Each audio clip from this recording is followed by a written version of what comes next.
Behind me is the Pleasureway Ontour 2.0.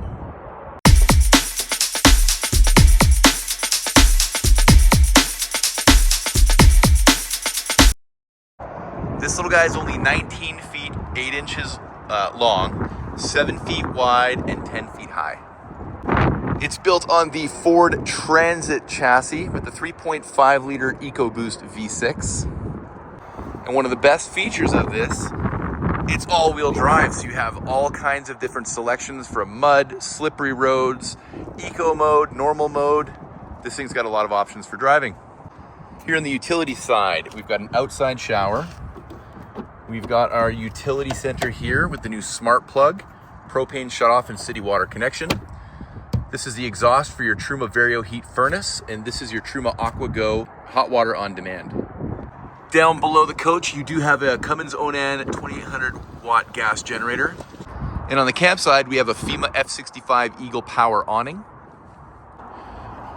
Well, let's check out the rear storage. So you do have a bit of storage here behind the seat. The door is a bit convex, one of the two.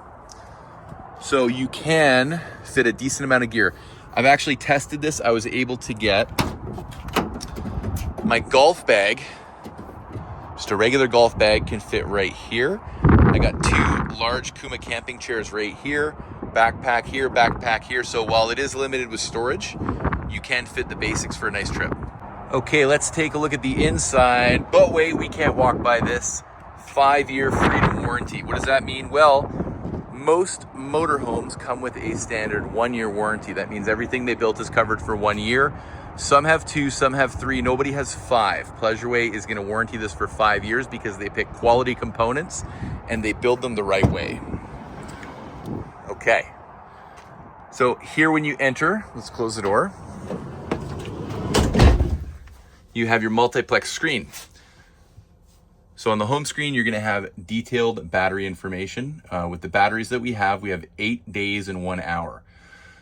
We have all the lights on. We're currently using 2 amps because our solar panels are giving us more power back. Under that bench back there, you've got 600 amp hours of lithium batteries and a 3000 watt inverter. So when you turn on that inverter, your microwave works, your induction cooktop works, your air conditioner works, everything works. So you don't need to run your generator. You don't need to be plugged in. However, if we go to our power page, we do have a generator and it has automated generating software here. And we can set this up however we like. When we want it to start, how long we want it to run, what hours we allow it to run. And if we set this up, it's basically carefree. You don't have to keep checking your batteries constantly.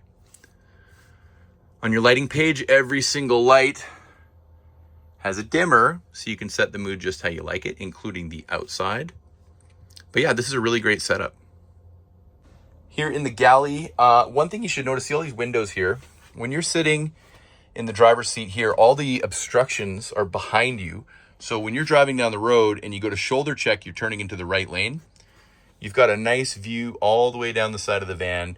And instead of having your bathroom on the side obstructing, they were intelligently, they put the kitchen here.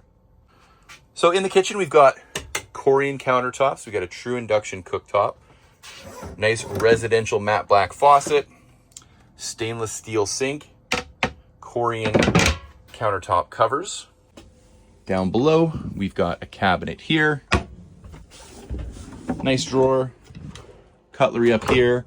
And in case you need some popcorn, we do have a microwave as well.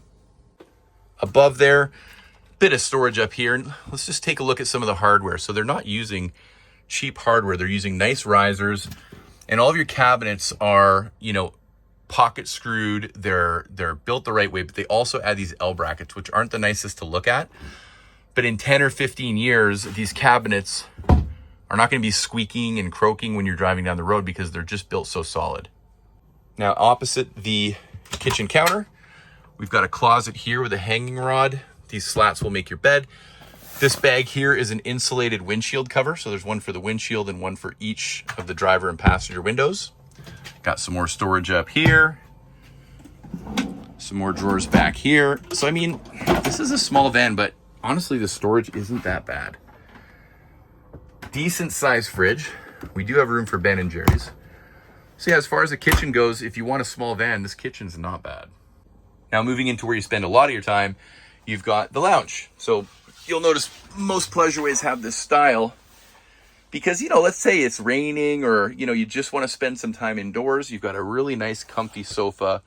You can put your feet up over here or over here. You've got an LG Smart TV, Bose sound system, and panoramic windows. Because, you're out there trying to see nice things. You got to have big windows. But this is a very, very comfortable place to spend an afternoon. You do have the Lagoon table, which will rotate in and out. You can move it out of the way. It's great for, playing cards, putting your drinks down.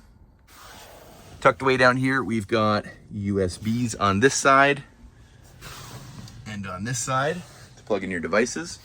You've got electrical outlets here that are inverted. The whole house is inverted. So say you set up your laptop, you're doing a little bit of work, you can just plug that in and keep the power going. Now above the lounge, you've got wraparound storage. So lots of cabinets for your clothes, your food, whatever it is that you like to bring with you. You do have a decent amount of overhead. Above the lounge, you've got the Dometic air conditioner. And let's not forget, you do have 2 shoulder belts for the back. So these are proper seat belts. There's one here with a shoulder belt, one here with a shoulder belt. So this can drive 4 people. And at the push of a button, the back comes down and you can sleep twin style here, or you can put these pieces of wood right here, and this will be about a queen size bed. One other thing to note, some of these coaches, even the Pleasureway Ascent, have a bit of a shorter bed because the coach is just shorter. You're still going to get a 76-inch bed back here. On to the washroom. So when we open the door, we've got some hanging hooks here. We've got our shower curtain, we've got our mirror, towel bar, and we can put our shampoos and stuff right here. This is going to control your shower. We've got 2 lights in here, and the toilet, believe it or not, porcelain. There used to be a sink in some of these smaller coaches in the corner, and it came out kind of like this. But the problem with that was, you're standing here. It's not a huge space. It was very difficult to have a shower, so you would have to sit down.